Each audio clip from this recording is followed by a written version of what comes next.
ಸ್ಥಿತಿಯಲ್ಲಿ ನೀವು ತಿರುಗಿ ನೀವು ಹಾಗೆ ನೀವು ಹೋಗೋದಿಲ್ಲ. You might have some hurts in your heart. ನಿಮ್ಮ ಹೃದಯದಲ್ಲಿ ಹಲವಾರು ಗಾಯಗಳಿರಬಹುದು. Hallelujah. God knows your heart. ದೇವರು ನಿಮ್ಮ ಹೃದಯವನ್ನು ಬಲ್ಲಾತನಾಗಿದ್ದಾನೆ. God knows your needs. ದೇವರು ನಿಮ್ಮ ಅಗತ್ಯಗಳನ್ನು ಬಲ್ಲಾತನಾಗಿದ್ದಾನೆ. God knows the situation. ದೇವರು ನಿಮ್ಮ ಪರಿಸ್ಥಿತಿಯನ್ನು ಬಲ್ಲಾತನಾಗಿದ್ದಾನೆ. There is one person in your life, he knows everything about you and your family. ದೇವರಿಗೆ ನಿಮ್ಮ ಕುರಿತಾಗಿ ನಿಮ್ಮ ಕುಟುಂಬದ ಕುರಿತಾಗಿ ಎಲ್ಲವೂ ಆತನಿಗೆ ಗೊತ್ತಿದೆ. He knows your past. ನಿಮ್ಮ ಗತಕಾಲದವನ್ನು ಆತನ ಬಲ್ಲಾತನಾಗಿದ್ದಾನೆ. He knows your present. ಆತನ ಈಗಿನ ಸ್ಥಿತಿಯನ್ನು ಆತನ ಬಲ್ಲಾತನಾಗಿದ್ದಾನೆ. And he knows your future too. ಆತನ ನಿಮ್ಮ ಭವಿಷ್ಯವನ್ನು ಕೂಡ ಆತನ ಬಲ್ಲಾತನಾಗಿದ್ದಾನೆ. He will never leave you. ಆತನ ನಿಮ್ಮನ್ನು ಕೈ ಬಿಡುವುದಿಲ್ಲ. He will never forsake you. ಯಾವತ್ತೂ ನಿಮ್ಮನ್ನು ಮರೆಯುವುದಿಲ್ಲ. He loves you. ಆತನ ನಿಮ್ಮನ್ನು ಪ್ರೀತಿ He is ಮಾಡುತ್ತಾನೆ. keep on loving you. ಆತನ ಈಗಲೂ ಪ್ರೀತಿ ಮಾಡುತ್ತಾನೆ. Many times we have been gone away from God. ದೇವರಿಂದ ನಾವು ದೂರ ಹೋಗಿದ್ದಾಗಲೂ But God is not away from you. ಆದರೆ ದೇವರು ನಿಮ್ಮನ್ನು ದೂರ ಬಿಟ್ಟು ಆತನು He is ಹೋಗಿಲ್ಲ. always want to be with you. ಆತನು ಯಾವಾಗಲೂ ನಿಮ್ಮ ಸಂಗಡ ಇರಲಿಕ್ಕೆ ಆತನು ಬಯಸ್ತಾನೆ. Hallelujah. Hallelujah. You are special in the sight of the Lord. ನೀವು ದೇವರ ದೃಷ್ಟಿಯಲ್ಲಿ ಬಹಳ ಅಮೂಲ್ಯರು. You may be the rejected person from the society. ನೀವು ಸಮಾಜದಲ್ಲಿ ತಿರಸ್ಕರಿಸಲ್ಪಟ್ಟಿರಬಹುದು. You may be the rejected person in the family. ನಿಮ್ಮ ಕುಟುಂಬದಲ್ಲಿ ನೀವು ತಿರಸ್ಕರಿಸಲ್ಪಟ್ಟಿರಬಹುದು. You may be the rejected person in the church. ನಿಮ್ಮ ಸಭೆಯಲ್ಲಿ ನೀವು ತಿರಸ್ಕರಿಸಲ್ಪಟ್ಟಿರಬಹುದು. But you are so peculiar in the sight of the Lord. ಆದರೆ ದೇವರ ದೃಷ್ಟಿಯಲ್ಲಿ ನೀವು ಬಹಳ ಅಮೂಲ್ಯರಾಗಿದ್ದೀರಿ. You are the royal priesthood. ನೀವು ಆತನ ದೃಷ್ಟಿಯಲ್ಲಿ You ಬಹಳ are the chosen generation. ನೀವು ಆತನಿಂದ ಆರಿಸಲ್ಪಟ್ಟಂತ You are ಜನಾಂಗ. so special in the sight of the Lord. ನೀವು ದೇವರ ದೃಷ್ಟಿಯಲ್ಲಿ ಬಹಳ ವಿಶೇಷವಾದಂತ. You will never be the same. ನೀವು ಯಾವ ಇದ್ದಂತ ಸ್ಥಿತಿಯಲ್ಲಿ ಇರೋದಿಲ್ಲ. Your situation will never be the same. ನಿಮ್ಮ ಪರಿಸ್ಥಿತಿಗಳು ಹಾಗೆ ಇರೋದಿಲ್ಲ. The God who gave His life for you is with you. ನಿಮಗಾಗಿ ಪ್ರಾಣವನ್ನು ಕೊಟ್ಟಂತ ದೇವರು ನಿಮ್ಮ ಜೊತೆಯಲ್ಲಿದ್ದಾನೆ. Hallelujah. Hallelujah. Hallelujah. Hallelujah. You are called not to see the circumstances, but you are called to see the God who is the God of universe. ನಮ್ಮನ್ನ ಪರಿಸ್ಥಿತಿಗಳನ್ನು ನೋಡಲಿಕ್ಕೆ ನಮ್ಮನ್ನು ಕರೆಯಲ್ಪಟ್ಟಿಲ್ಲ. ದೇವರು ಆತನನ್ನ ಎಲ್ಲರನ್ನ ಜಯಿಸಲಿಕ್ಕಾಗಿ ನಮ್ಮನ್ನು ಕರೆದಿದ್ದಾನೆ. Hallelujah. Hallelujah. We are the winner. ನಾವು ಜಯಶಾಲಿಗಳು. Hallelujah. Hallelujah. Hallelujah. I'm so happy this morning that we are all gathered in the name of the Lord in this sanctuary. ನೀವು ಈ ಒಂದು ಸ್ಥಳದಲ್ಲಿ ನೀವೆಲ್ಲರನ್ನ ಇವತ್ತು ನೋಡ್ಲಿಕ್ಕೆ ನಮಗೆ ಬಹಳ ಸಂತೋಷವಾಗ್ತಾ ಇದೆ. Amen. Amen. Hallelujah. Hallelujah. Before I go for the word of God, I want to say a testimony. ನಾನು ದೇವರ ಸಂದೇಶಕ್ಕೆ ಹೋಗುವುದಕ್ಕಿಂತ ಮೊದಲು ಸಭಾಪಾಲಕರು ಒಂದು ಸಾಕ್ಷ್ಯ ಹೇಳಲಿಕ್ಕೆ ಬಯಸ್ತಾರೆ. But I know some of you will not agree with that or accept the testimony. ನೀವು ಈ ಒಂದು ಸಾಕ್ಷಿಯನ್ನ ನೀವು ಹೇಗೆ ಒಪ್ಪಿಕೊಳ್ತೀರಾ ಗೊತ್ತಿಲ್ಲ. You will not believe. ನೀವು ಇದನ್ನ ನಂಬದೇ ಇರಬಹುದು. Because you know your pastor is having a good buildings and car and good coats and good dress and everything is having everything good. What he is lacking? ಪಾಸ್ಟರ್ನ ನೋಡುವಾಗ ನೀವು ಅನ್ಕೋಬಹುದು car ಇದೆ, ಮನೆ ಇದೆ, ಒಳ್ಳೆ coat ಹಾಕ್ತಾರೆ, ಅವ್ರಿಗೆ ಯಾವ್ದು ಕೊರತೆ ಇಲ್ಲ ಅಂತ ಹೇಳಿ. And even if you have some post in the district. District ಇದ್ರಲ್ಲಿ ಕೂಡ ಅವರು ಅನೇಕ ಪೋಸ್ಟ್ ಗಳನ್ನ ನೋಡ್ತಾರೆ. From the past 24 years I have been in the ministry, depend on the Lord. ಕಳೆದ 24 ವರ್ಷದ ಸೇವೆಯಲ್ಲಿ ನಾನು ದೇವರನ್ನೇ ಆತುಕೊಂಡಿದ್ದೇನೆ. Every day need I go to His presence and I ask God for the particular day's needs. ನನಗೆ ಅವಶ್ಯಕತೆ ಇರುವಂತಹ ಪ್ರತಿಯೊಂದು ವಿಷಯಕ್ಕಾಗಿ ನಾನು ದೇವರ ಸನ್ನಿಧಿಯಲ್ಲಿ ನಾನು ಕೇಳಿಕೊಳ್ಳುತ್ತೇನೆ. Hallelujah. Hallelujah. Our God lives. ನಮ್ಮ ದೇವರು ಜೀವಂತವಾಗಿದ್ದಾನೆ. Our God lives. ನಮ್ಮ ದೇವರು He is ಜೀವಂತವಾಗಿದ್ದಾನೆ. living even today. ಆತ ಇವತ್ತು ಕೂಡ ಜೀವಂತವಾಗಿದ್ದಾನೆ. How many believe that? ಅದು ಎಷ್ಟು ಜನ ನಂಬ್ತೀರಾ? Our God is alive. ನಮ್ಮ ದೇವರು ಇವತ್ತಿಗೂ He ಜೀವಂತವಾಗಿದ್ದಾನೆ. will meet your needs. ಆತನ ನಿಮ್ಮ ಅಗತ್ಯಗಳನ್ನು ಸಂಧಿಸುತ್ತಾನೆ. He know what is your need. ಆತನಿಗೆ ಗೊತ್ತಿದೆ ನಿಮ್ಮ ಅವಶ್ಯಕತೆ ಏನೆಂಬುದಾಗಿ. You may say I have money but I don't have peace. ನೀವು ಒಂದು ವೇಳೆ ಹೇಳಬಹುದು ನನ್ನ ಹತ್ರ ಹಣ ಇದೆ ಆದರೆ ಸಮಾಧಾನ ಇಲ್ಲ ಎಂಬುದಾಗಿ. Whatever you are lacking in this day, God will meet your needs. ನೀವು ಈ ದಿನಗಳಲ್ಲಿ ನೀವು ಯಾವೆಲ್ಲ ಕೊರತೆಗಳನ್ನು ಎದುರಿಸುತ್ತಿದ್ದಾರೋ ದೇವರು ಅವೆಲ್ಲವನ್ನ ಸಂಧಿಸಲಿಕ್ಕಿದ್ದಾನೆ. Amen. Amen. Hallelujah. Hallelujah. Hallelujah. Hallelujah. I pray the month of March will be a special blessed month for you. ಈ ಒಂದು March ತಿಂಗಳು ನಿಮ್ಮ ಒಬ್ಬೊಬ್ಬರಿಗೂ ಕೂಡ ಅದು ವಿಶೇಷವಾದ ಆಶೀರ್ವಾದ ಉಳ್ಳದಾಗಲಿ ಎಂಬುದಾಗಿ ನಾನು ಬಯಸುತ್ತೇನೆ. You will never be the same as you were in the past in the month of March. ನೀವು ಕಳೆದ ತಿಂಗಳಿದ್ದ ಹಾಗೆ ಈ ಮಾರ್ಚ್ ತಿಂಗಳಲ್ಲಿ ನೀವು ಇರೋದಿಲ್ಲ.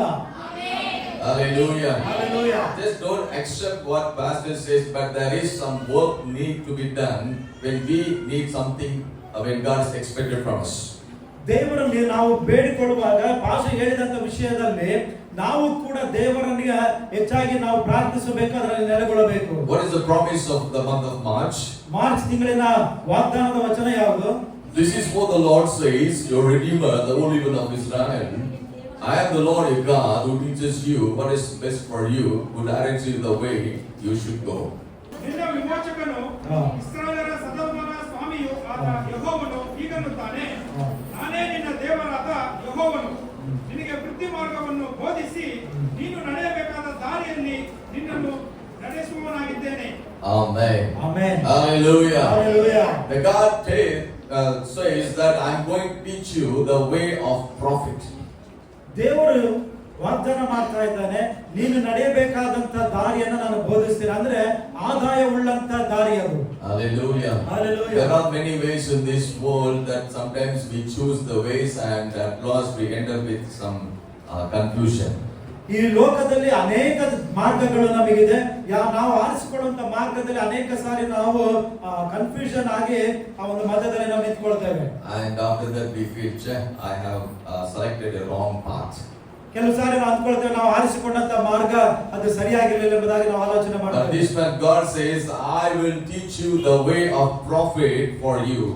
ಈ ತಿಂಗಳು ದೇವರು ಹೇಳ್ತಾ ಇದ್ದಾನೆ, ನೀವು ನಡೆಯಬೇಕಾದಂತ ದಾರಿಯನ್ನು ನಾನು ತೋರಿಸ್ತೇನೆ, ಅದು ಆದಾಯ ಉಳ್ಳಂತ ಅದು ಮಾರ್ಗವಾಗಿದೆ. And I will direct you in the way that you should go.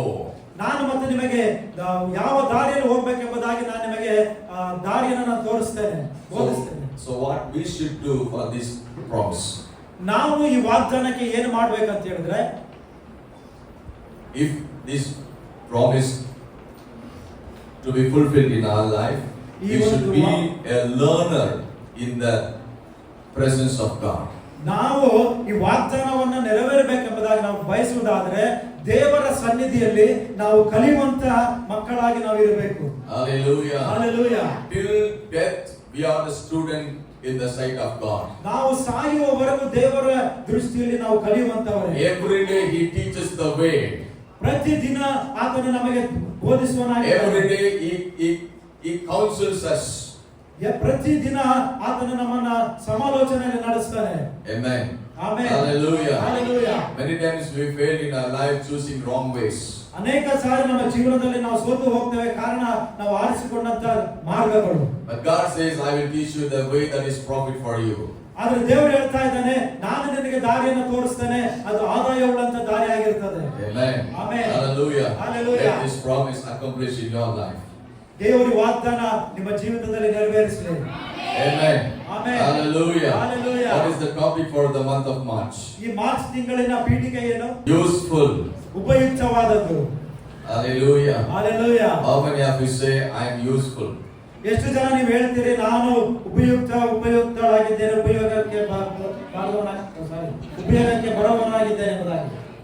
Hallelujah. Hallelujah. Whether today you may be useful or useless. ಒಂದು ವೇಳೆ ಈ ದಿನದಲ್ಲಿ ನೀವು ಉಪಯೋಗಕ್ಕೆ ಬರ್ತಾ ಇರಬಹುದು ಅಥವಾ ಉಪಯೋಗಕ್ಕೆ ಬಾರದೇ ಇರಬಹುದು. But God wants you to be useful. ಆದರೆ ದೇವರು ಬಯಸ್ತಾನೆ ನೀವು ಉಪಯೋಗಕ್ಕೆ ಬರಬೇಕೆಂಬುದಾಗಿ. Amen. Amen. Hallelujah. Hallelujah. 2 Timothy chapter 2 verse 21 says like this. 2 Timothy 2:21 ಹೀಗೆ ಹೇಳ್ತದೆ, Those who cleanse themselves from the latter will be instruments for special purpose, made holy, useful to the master and prepared to do any good work. ಹೀಗಿರಲಾಗಿ ಒಬ್ಬನು ಹೀನ ನಡತೆಯುಳ್ಳವರ ಸಹವಾಸವನ್ನು ಬಿಟ್ಟು ತನ್ನನ್ನು ಶುದ್ಧ ಮಾಡಿಕೊಂಡರೆ ಅವನು ಉತ್ತಮವಾದ ಬಳಕೆಗೆ ಯೋಗ್ಯನಾಗಿರುವನು. ಅವನು ದೇವರ ಸೇವೆಗೆ ಪ್ರತಿಷ್ಠನಾಗಿಯೂ ಯಜಮಾನನಿಗೆ ಉಪಯುಕ್ತನಾಗಿಯೂ ಸಕಲ ಸತ್ಕ್ರಿಯೆಗಳನ್ನ ಮಾಡುವುದಕ್ಕೆ ಸಿದ್ಧನಾಗಿಯೂ ಇರುವನು. Amen. Amen. Hallelujah. Hallelujah. Listen to me carefully. ಗಮನವಿಟ್ಟು ಈ ಕಡೆ ಕೇಳಿ. Be useful before you become useless. ನೀವು ಯಾವುದೇ ಕೆಲಸಕ್ಕೆ ಬಾರದವರು ಎಂಬುದಾಗಿ ನೀವು ನೆನೆಸುವುದಕ್ಕಿಂತ ಮೊದಲು ನಾನು ಉಪಯೋಗಕ್ಕೆ ಬರುವವನಾಗಿದ್ದೇನೆ ಎಂಬುದಾಗಿ ನೆನೆಸಬೇಕು. I say another word. ಈ ರೀತಿಯಾಗಿ ಇನ್ನೊಂದನ್ನು ನೋಡುವಾಗ Be useful before you die. ನೀವು ಸಾಯೋದ್ರೊಳಗೆ ಉಪಯೋಗಕ್ಕೆ ಬರ್ರಿ ನೀವು. That is the real meaning. ಅದು ಇದು ನಿಜವಾದ ಅರ್ಥ. The dead person cannot be useful. ಸತ್ತಂತ ಮನುಷ್ಯರು ಯಾವ್ದು ಉಪಯೋಗ ಬರೋದಿಲ್ಲ, Right? ಅಲ್ವಾ? Be useful before you become useless. ನೀವು ಉಪಯೋಗಕ್ಕೆ ಬಾರದು ಅಂತ ಅನ್ನಿಸ್ಕೊಳ್ಳೋದಕ್ಕಿಂತ ಮೊದಲೇ ನಾನು ಉಪಯೋಗಕ್ಕೆ ಬರುತ್ತೇನೆ ಎಂಬುದಾಗಿ ನಿಮ್ಮ ಜೀವಿತವನ್ನ ನೀವು Turn to your neighbor and say this word. ಇದನ್ನ ನಿಮ್ಮ ಪಕ್ಕದವರಿಗೆ ನೋಡಿ ಹೇಳಿ. Be useful before you become useless. ನೀವು ಉಪಯೋಗಕ್ಕೆ ಬಾರದೆ ಇರುವುದಕ್ಕಿಂತ ಮೊದಲು ಉಪಯೋಗಕ್ಕೆ ನೀವು ಬಂದಿರಿ. This is not my expectation. ಇದು ನನ್ನ ನಿರೀಕ್ಷೆ ಅಲ್ಲ, This is not my word. ಇದು ನನ್ನ ವಾಕ್ಯ ಅಲ್ಲ, This is the word from the Lord. ಇದು ದೇವರಿಂದ ಬಂದಂತ ವಾಕ್ಯ. God is expecting you to be useful for Him. ದೇವರು ನಿರೀಕ್ಷೆ ಪಡುತ್ತಾ ಇದ್ದಾನೆ ಏನಂತ ಹೇಳಿದ್ರೆ ಆತನಿಗೆ ನೀವು ಉಪಯೋಗಕ್ಕೆ ಬರಬೇಕೆಂಬುದಾಗಿ. Hallelujah. Hallelujah. Hallelujah. Hallelujah. Tell me for whom you are living. ಹೇಳಿ ನೀವು ಯಾರಿಗೋಸ್ಕರ ಬದುಕ್ತೀರಿ? Word of God says we should live for God. ದೇವರ ವಾಕ್ಯ ಹೇಳ್ತದೆ ದೇವರಿಗಾಗಿ ನಾವು ಜೀವಿಸಬೇಕೆಂಬುದಾಗಿ. But in our life, when I see believers, I just cry in the presence of God. What these believers are doing, they are not living according to the word of God. ನಾನು ಅನೇಕ ಸಾರಿ ವಿಶ್ವಾಸಿಗಳನ್ನ ನೋಡುವಾಗ ದೇವರ ಸನ್ನಿಧಿಯಲ್ಲಿ ನಾನು ಕಣ್ಣೀರಿಡ್ತೇನೆ, ಯಾಕೆ ವಿಶ್ವಾಸಿಗಳು ಈ ರೀತಿಯಾಗಿ ಜೀವನವನ್ನು ಮಾಡ್ತಾರೆ ಎಂಬುದಾಗಿ. They say in their mouth, I live for God.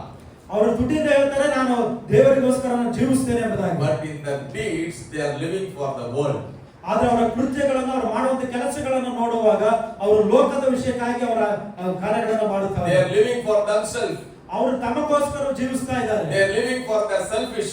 ಅವರು ತಮ್ಮ ಸ್ವಾರ್ಥಕ್ಕಾಗಿ ಅವರು ಜೀವಿಸ್ತಾ ಇದ್ದಾರೆ. They are living for somebody else. ಅವರು ಇನ್ನೊಬ್ಬರಿಗೋಸ್ಕರ ಜೀವಿಸ್ತಾ ಇದ್ದಾರೆ. They are living for the God of this world.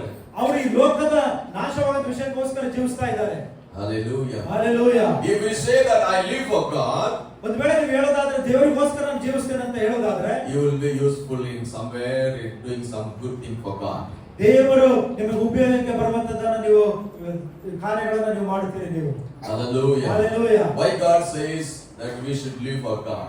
ಯಾಕೆ ದೇವರು ನಾವು ದೇವರಿಗೋಸ್ಕರ ಜೀವಿಸಬೇಕಂತ ಹೇಳ್ತಾನೆ? Because He died for us. ಯಾಕಂದ್ರೆ ನಮಗೋಸ್ಕರ ಆತನು ಸತ್ತಿದ್ದಾನೆ. Hallelujah. Hallelujah. Lot of benefits because of His death. ಆತನ ಮರಣದಿಂದ ಅನೇಕ ಒಂದು ಆಶೀರ್ವಾದವನ್ನು ಹೊಂದಿಕೊಂಡಿದ್ದೇವೆ. Hallelujah. Hallelujah. How many of you agree with me that He is waiting for us? ಆತನು ನಮ್ಮನ್ನ ನಿರೀಕ್ಷೆಯಲ್ಲಿದ್ದಾನೆ ಆತನು. Turn with me Isaiah 6:8. ನನ್ನ ಯೆಶಾಯ 6:8 ತೆಗೆರಿ.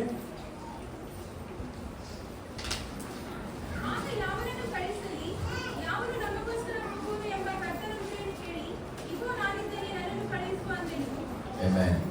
Hallelujah. Hallelujah. What the word of God says? ದೇವರ ವಾಕ್ಯದಲ್ಲಿ ಏನು ಹೇಳ್ತದೆ? Who shall go for us? ಯಾರು ನಮಗೋಸ್ಕರ ಹೋಗುತ್ತಾರೆ? Till today the voice is rising. ಈಗಲೂ ಕೂಡ ಧ್ವನಿ ಅದು ಎಲ್ಲಾ ಕಡೆ ಕೇಳಿಸಲ್ಪಡ್ತಾ ಇದೆ. The district where we are living, 741 villages. ಅದಕ್ಕಾಗಿ ಕೊಪ್ಪಳ ನಮ್ಮ ಜಿಲ್ಲೆಯಲ್ಲಿ 741 ಹಳ್ಳಿಗಳಿದೆ. You know, still there are many hundreds of villages not knew who is Jesus. ನೂರಾರು ಹಳ್ಳಿಗಳಲ್ಲಿ ಇವತ್ತಿಗೂ ಕೂಡ ಯೇಸು ಸ್ವಾಮಿ ಯಾರೆಂಬುದಾಗಿ ಅನೇಕರಿಗೆ ಗೊತ್ತಿಲ್ಲ. There is no one believer in some villages. ಒಬ್ಬ ವಿಶ್ವಾಸಿ ಅನೇಕ ಸಭೆಗಳಲ್ಲಿ ಅನೇಕ ಹಳ್ಳಿಗಳಲ್ಲಿ ಇಲ್ಲ. Hallelujah. Hallelujah. God is in need of you and me. ದೇವರಿಗೆ ನನ್ನ ಮತ್ತು ನಿನ್ನ ಅವಶ್ಯಕತೆ ಇದೆ. God says, who will go for this village? ದೇವರು ಕೇಳ್ತಾ ಇದ್ದಾನೆ, ಯಾರು ಈ ಹಳ್ಳಿಗೆ ಹೋಗಬೇಕು? Who will go for my sake? ಯಾರು ನನಗೋಸ್ಕರ ಹೋಗ್ತಾರೆ? Who will go and minister to that people? ಯಾರು ಆ ಒಂದು ಜನರಿಗೆ ಹೋಗಿ ಸೇವೆಯನ್ನು ಮಾಡ್ತಾರೆ? You may say that is the work of a pastor. ನೀವು ಒಂದು ವೇಳೆ ಹೇಳ್ಬೋದು ಆ ಕೆಲಸ ನನ್ನದಲ್ಲ, ಅದು ಪಾಸ್ಟರ್ದವರು. My work is I want to study, I want to become a doctor, engineer, police, lawyer. ನನಗೆಲ್ಲ ಅದು ಆಗೋದಿಲ್ಲ. ನಾನು ಏನಿದ್ರು ಡಾಕ್ಟರ್, ಇಂಜಿನಿಯರ್, ಇನ್ನೊಂದು ಕೆಲಸವನ್ನು ನೋಡ್ಲಿಕ್ಕೆ ನಾನು ಬಯಸ್ತೇನೆ ಅಷ್ಟೇ. I am called to be a housewife. ನನಗೆ ದೇವರು ಕರೆದಿರುವಂತದ್ದು ಹೌಸ್ ವೈಫ್ ಆಗಿರ್ಲಿಕ್ಕೆ. What is housewife in Kannada? ಕನ್ನಡದಲ್ಲಿ ಏನಂತಾರೆ ಅದಕ್ಕೆ? ಕುಟುಂಬಸ್ತ್ರೀ. Hallelujah. Hallelujah. I don't have time even to go out of my house and do ministry. ನನಗೆ ಮನೆಯಿಂದ ಹೊರಗಡೆ ಹೋಗ್ಲಿಕ್ಕೆ ಮತ್ತು ಸೇವೆಯನ್ನು ಮಾಡಲಿಕ್ಕೆ ಸಮಯವಿಲ್ಲ. Hallelujah. Hallelujah. But you know, we are all called to do His ministry. ಆದರೆ ದೇವರು ನಮ್ಮನ್ನು ಕರೆದಿರುವಂತದ್ದು ಆತನ ಸೇವೆಯನ್ನು ಮಾಡಲಿಕ್ಕೆ. 1 Peter chapter 2 verse 9, what it says? 1 ಪೇತ್ರ 2:9 ಏನ್ ಹೇಳ್ತದೆ? We are called to preach the word of God. ದೇವರು ನಮ್ಮನ್ನು ಕರೆದಿರುವಂತದ್ದು ಆತನ ಸುವಾರ್ತೆಯನ್ನು ಸಾರಲಿಕ್ಕೆ.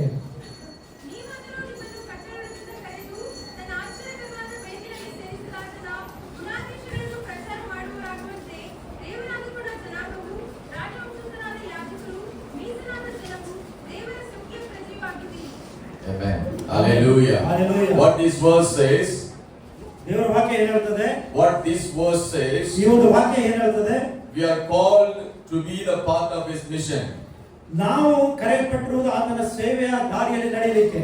Hallelujah. Hallelujah. What we are doing today. ಆದರೆ ನಾವು ಇವತ್ತು ಏನು ಮಾಡ್ತಾ ಇದ್ದೇವೆ? In Luke chapter 10 verse 2 it says, ಲೂಕ 10:2 ಹೀಗೆ ಹೇಳ್ತದೆ, the harvest is plenty, but the laborers are few. ಬೆಳೆಯು ಬಹಳವಾಗಿದೆ, ಆದರೆ ಕೆಲಸಗಾರರು ಕಡಿಮೆ ಉಳ್ಳವರಾಗಿದ್ದಾರೆ. Our church has a bigger vision. ನಮ್ಮ ಸಭೆ ಒಂದು ದೊಡ್ಡ ದರ್ಶನ ಉಳ್ಳದಾಗಿದೆ. Hallelujah. Hallelujah. Hallelujah. Hallelujah. We will never be the same. ನಾವು ಇದ್ದ ಹಾಗೆ ನಾವು ಇರೋದಿಲ್ಲ. Our church will grow. ನಮ್ಮ ಸಭೆ ಬೆಳೆಯುತ್ತದೆ. We are going to establish more churches. ನಾವು ಅನೇಕ ಸಭೆಗಳನ್ನು ನಾವು ಸ್ಥಾಪಿಸಲಿಕ್ಕಿದ್ದೇವೆ. We are going to climb the villages in the name of the Lord. ಅನೇಕ ಹಳ್ಳಿಗಳನ್ನು ನಾವು ಯೇಸು ಸ್ವಾಮಿ ಹೆಸರಿನಲ್ಲಿ ನಾವು ಗೆಲ್ಲಲಿಕ್ಕಿದ್ದೇವೆ. Hallelujah. Hallelujah. So these are the days that God is preparing our church. ಈ ದಿನಮಾನಗಳಲ್ಲಿ ನಮ್ಮ ಸಭೆಯನ್ನು ದೇವರು ಸಿದ್ಧ ಮಾಡುತ್ತಾ ಇದ್ದಾನೆ. Hallelujah. Hallelujah. But most of us are not coming forward. There is one reason.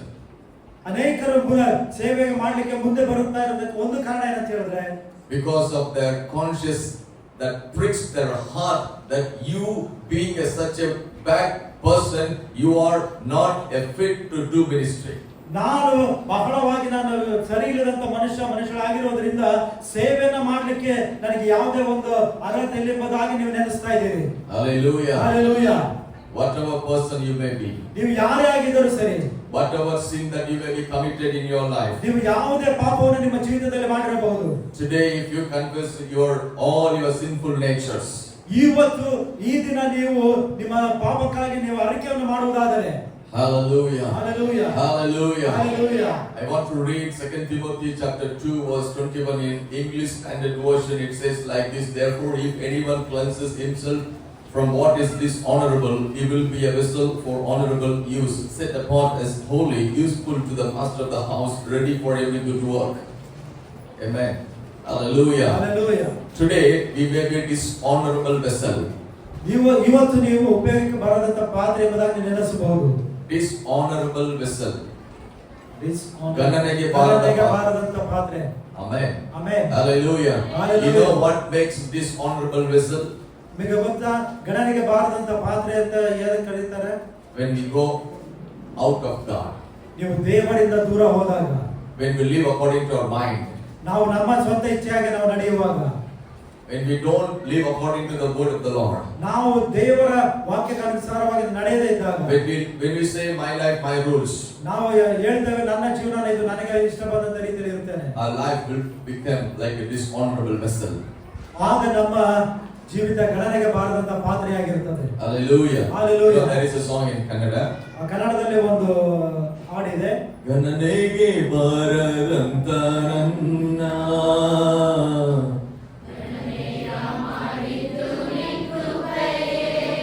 Yes, come on.